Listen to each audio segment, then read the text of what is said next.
gwirionydd siroedd hi am dig ym hyfrydach y milltiroedd meli grig golau'r hael ar ser a ddaw i'w llechweddau oddi draw ac nid oes o fewn ei thiroedd gysgod ffug.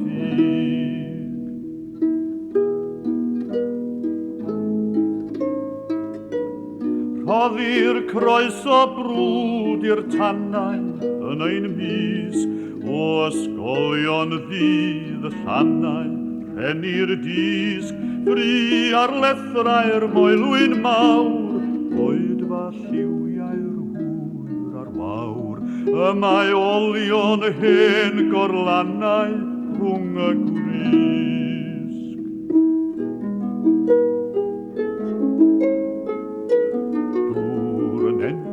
Bob diferyn wrth i'n gweu ar ei hadain yr aderyn yn ta'n creu dwylo'r gwladwr ar ei grwth ac o'r foledd lond i fwth ac ni ddichynnu'n offeryn ei ddileu.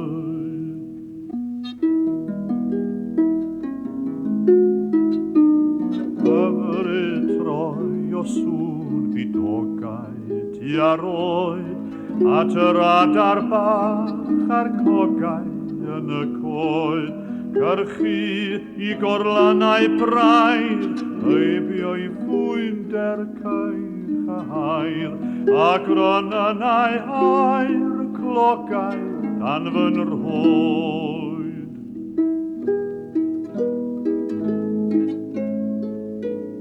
Wrlwm ffynon grau yn tarddu rhwng y brwyn a'r tyddynwr wrth i'n arddu ar y tŵn canu'r bugail ar y ffridd yn o'r gwanwyn yn y pridd a chlystyrau'r dail yn harddu dol a llwyn.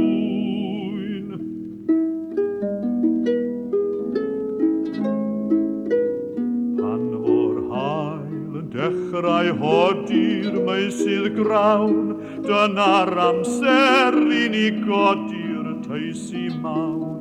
Pan fo'r godro yn ei fri, can y llaeth a gana fi, am hyfrydwch i'w malgodi'r fiches law.